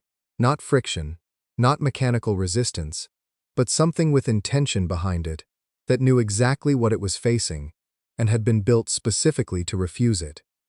Walt leaned into the frame and pushed harder. The wardbreaker ground forward a half-inch. Cassian put his shoulder alongside Walt's without a word and pushed. Another inch. The intake cycled through the second load, then the third. Walt's forearm pulled against its bandaging. The raid wound. 8 days along and not done healing. And he kept going. The seal gave a sound he felt through his boots before he heard it. A low tearing, a long bond coming apart by degrees. The door shuddered. Wardbreaker. Seal fracture. Backlog reduced. 8 loads. 8 loads. The first 8 loads cleared from the backlog in 51 years. Walt pressed forward. The seal split. The door opened inward onto darkness and cold. The cold of closed places, of things preserved far past their time. Sir Tidy held the lamp to the threshold, and Walt looked down the first flight of stairs. They were lined on both sides, floor to ceiling. Strollers, dozens of them, preserved in the midden's unbroken stasis, frames and wheels and small, empty seats. Every one of them faced forward and pointing toward the bottom of the descent. Walt stood at the top of the stair and looked down through 50 years of dark. Chapter 13. Down Through 50 Years. The strollers were not a warning. That was the first thing Walt sorted out, standing at the top of the midden stair, with Sir Tidy's lamp throwing long shadows across their frames. Someone had placed them deliberately, all facing down, and meant it as something. A sign or a sentence or a record. He started walking.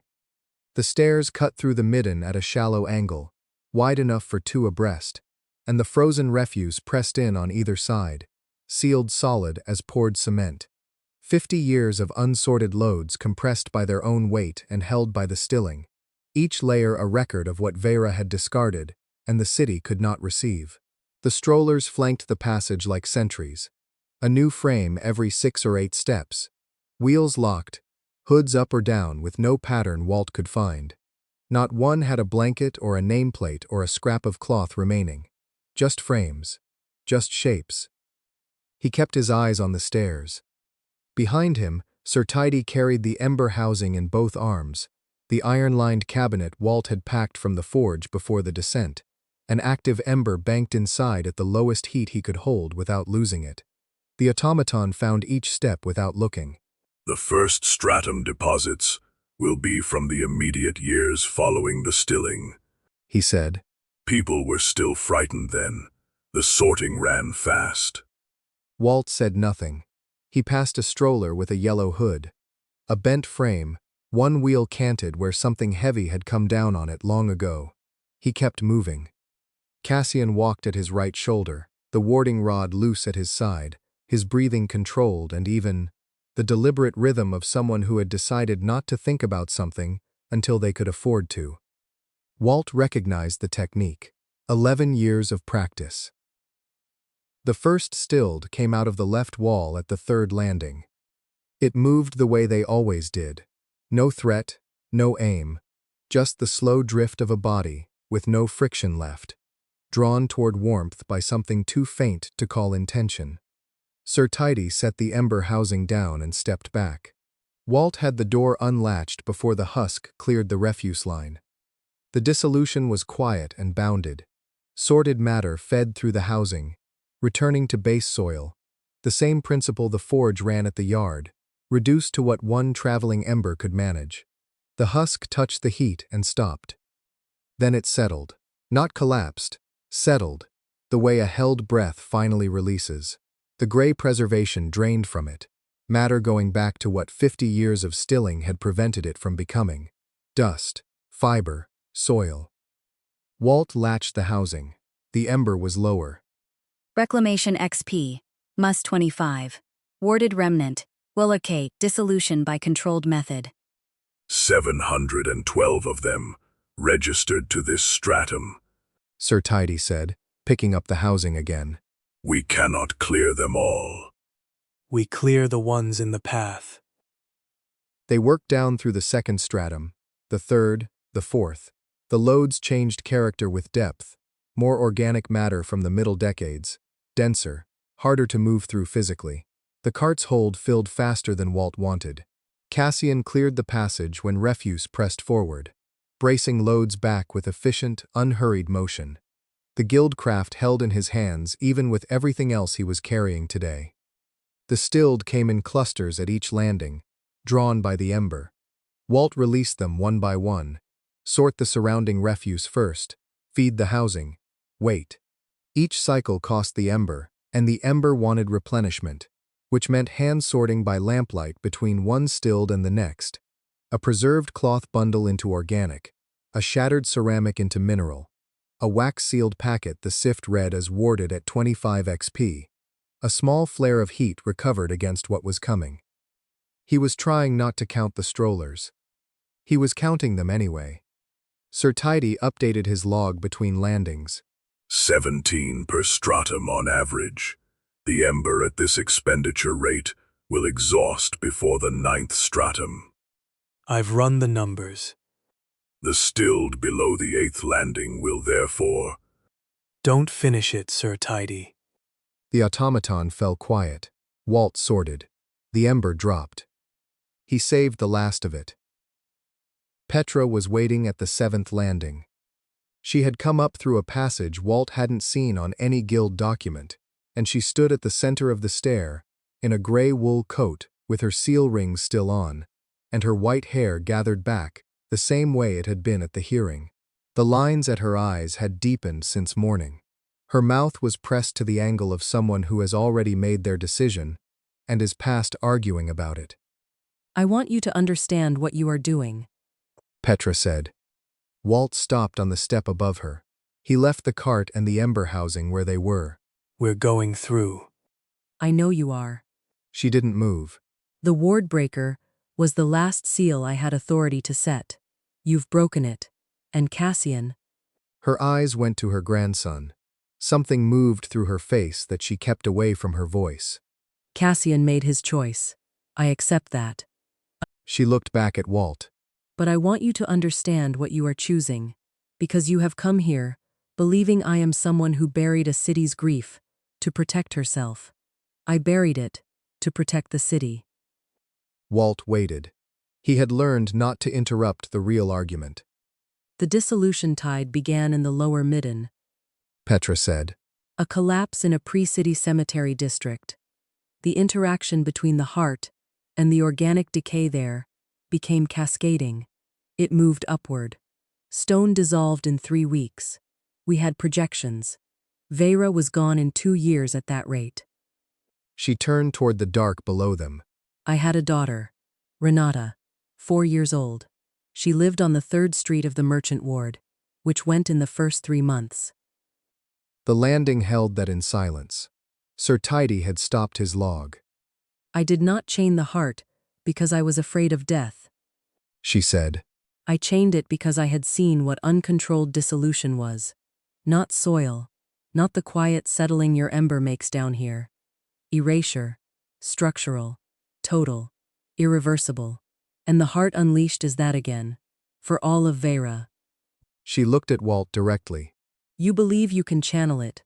The class tells you so. But Alara Voss believed it too. And Alara Voss is dead.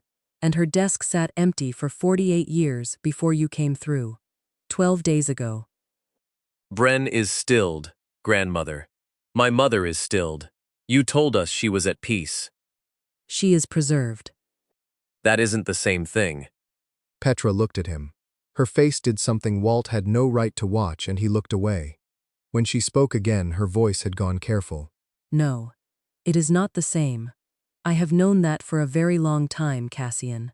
But the alternative is the dissolution returning, and I will not gamble Veyra against a class that has been empty for 50 years. held now by a man 12 days in this city, who has never seen what that tide looks like. She brought her eyes back to Walt. I am not the villain of this story.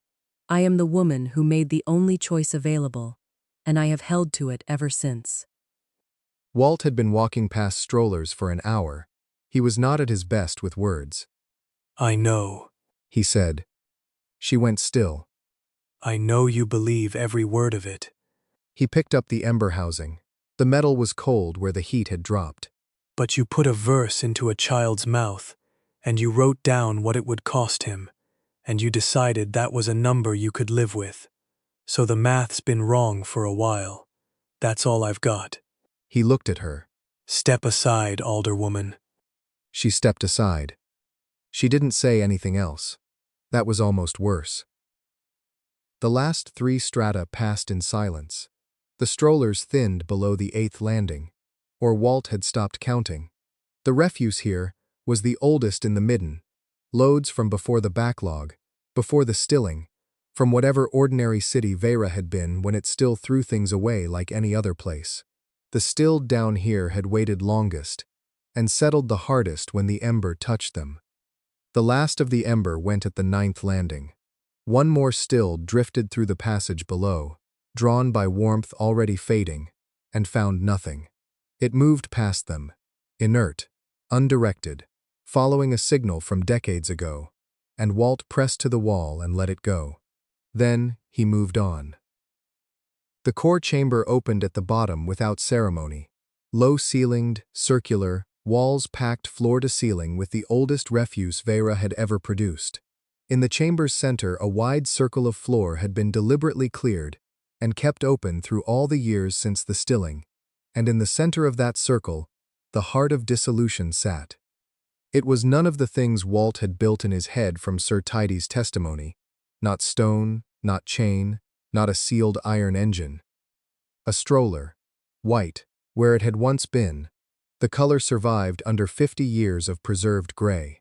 The frame was the fold-down model that had been marked 40% off at a Chicago Target in March of 2007, and Walt had carried it up 3 flights of stairs in Wicker Park because the elevator was broken and Claire had been due in 6 weeks.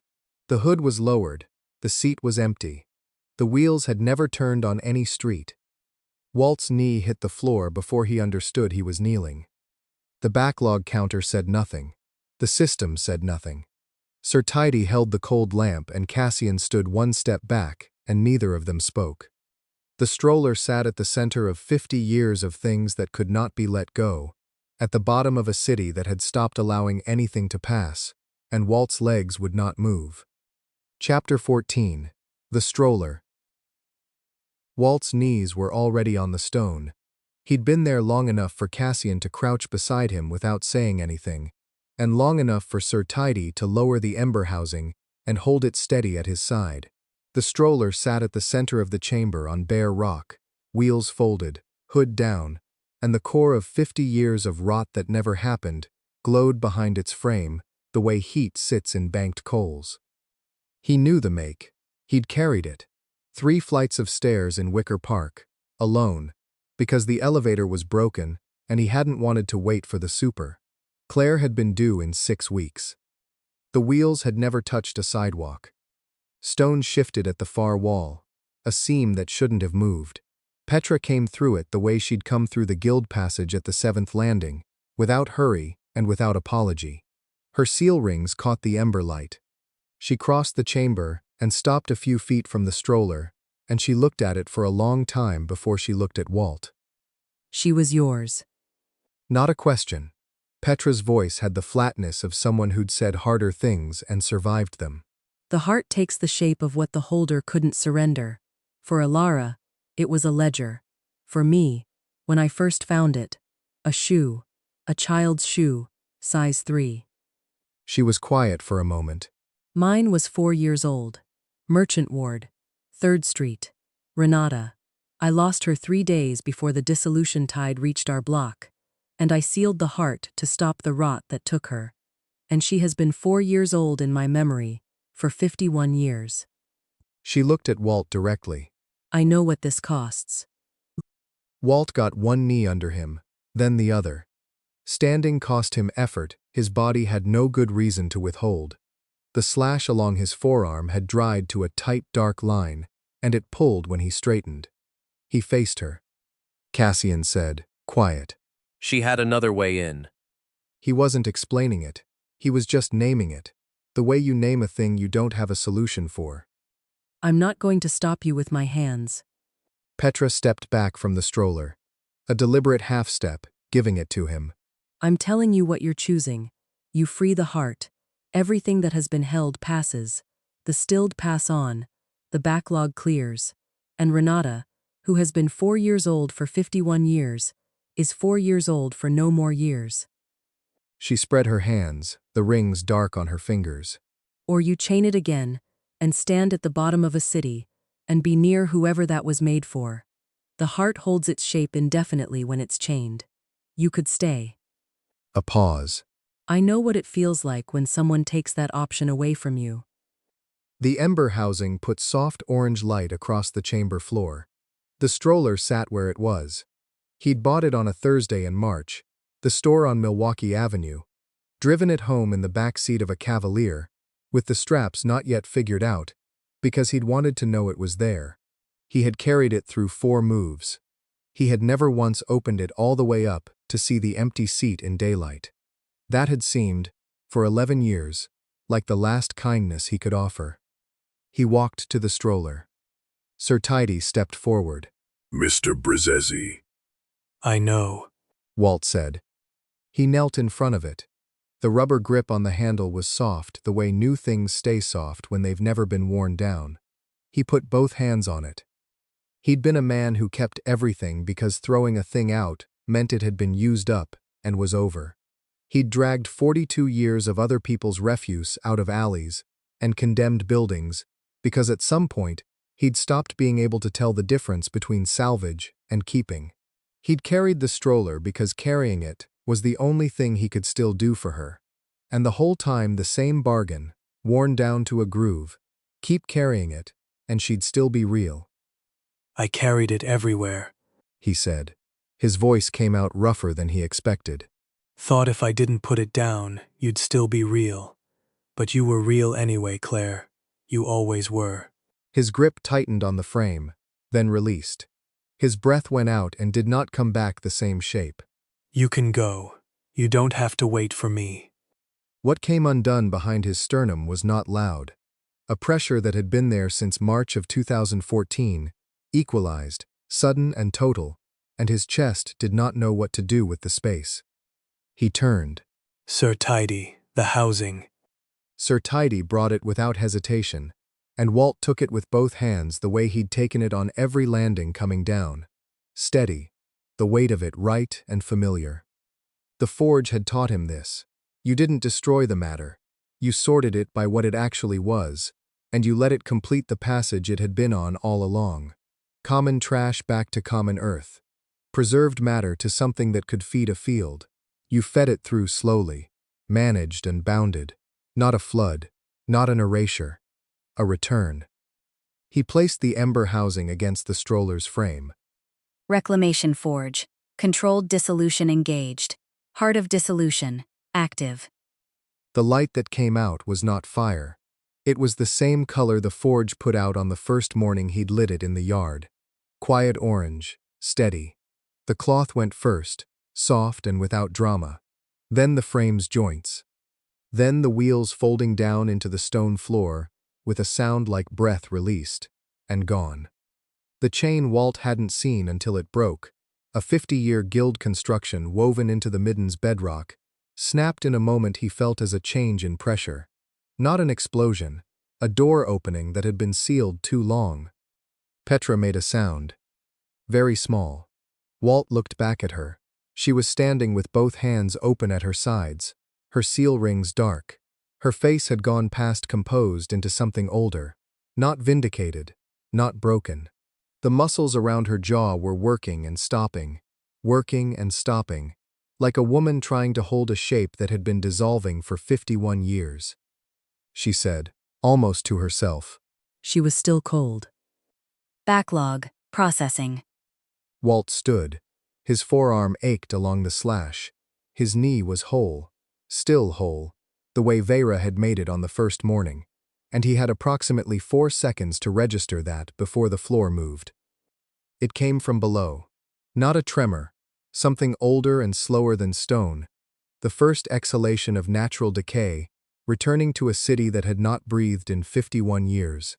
It rose through the midden strata, up through the descent passage, up the long stair. Sound reached them before the movement did, old snow settling into itself, or compost shifting, or timber finally beginning to become the soil it had been moving toward all along. It reached the surface. It kept going. Cassian's grip locked on the stair rail. The hell is that? That Walt said. is the streets. The backlog counter in the corner of his vision had begun to move downward. 1 load, then 3, then in numbers too large to follow. 51 years of frozen refuse above them, and all through the city of Veyra was beginning, at last, to rot. Chapter 15. Backlog 0. The decay rose the way compost does, by degree, with the specific quiet of matter deciding to become something different. Not what Petra had built her life keeping out. What moved through the midden and into Veyra's streets was measured, almost patient. 51 years of suspended time finding its pace. The current ran through Walt, the way sorted loads ran through the forge, bounded and accounted for, with a direction and an edge. He wasn't fighting it. He was holding the channel, the way you hold a root. The heart had given him the mass of it, and the mass was going where it belonged, guided by the same principle he'd proven 3 days into the job, in a small depot lot with a portable ember and a handful of sorted garbage. The backlog counter in the corner of his vision moved in numbers too fast to follow. He stopped following them. Around them on the descent stairs, the stilled were going. He'd expected it to require the ember housing, packed to a quarter charge, ready to be expended on each one by hand. The heart's release made that unnecessary. Decay found the stilled the way it found everything, at whatever pace the substrate allowed. They dissolved the way the forge dissolved sorted matter, returning to the baseline they'd been arrested mid-journey toward. The long patience of biological matter completing a sentence interrupted 51 years ago. They went quietly, every one of them. Cassian stopped on the 8th landing. A figure stood in the alcove off the east wall, small-framed, wearing what had once been a green coat, the fabric still holding color the way everything in the midden held color, preserved and sealed. She was already translucent at the edges, dissolution softening the stillness of her face.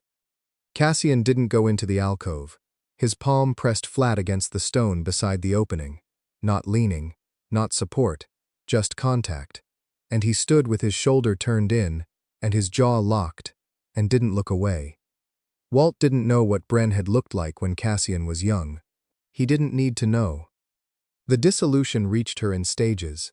She was there, and then she was less there, and then the green coat settled empty onto the alcove floor and began its own return.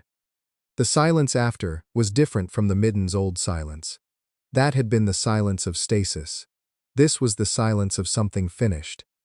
Cassian's hand came off the wall. His throat moved. He picked up his load and kept climbing. Sir Tidy logged a timestamp with a quiet click and followed. Walt walked behind Cassian and said nothing, because there was nothing to say and they both knew it. The surface air hit like stepping out into a late October morning, the particular aliveness of things decaying correctly and on schedule. Veyra's refuse drifts hadn't vanished. They were sinking, darkening, the amber-preserved quality draining out of them as they moved toward the brown and gray of actual decomposition. On the south approach, a drift had sagged at its base, and a section of it settled further, gently, with the sound of a burden finally laid down. The backlog counter was in the low hundreds of thousands, still falling. Mirabelle and Skoog were at the yard gate. Skoog's hair had not gone back.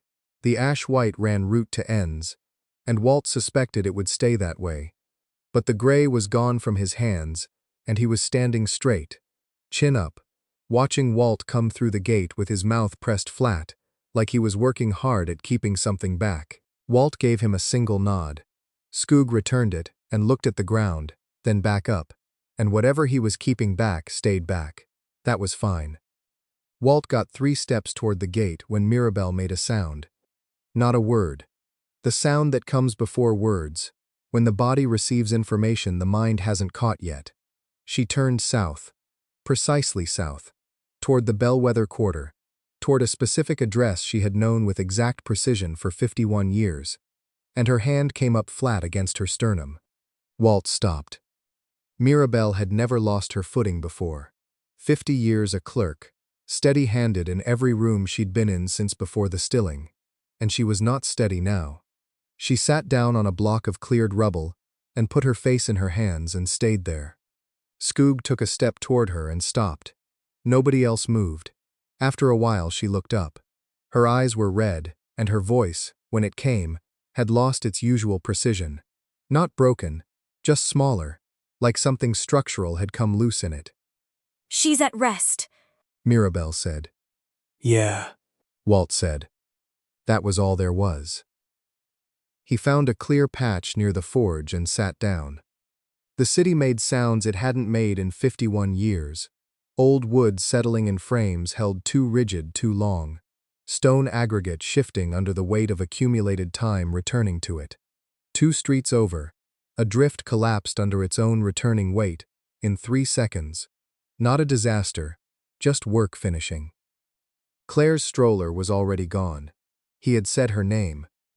He sat with that for a while.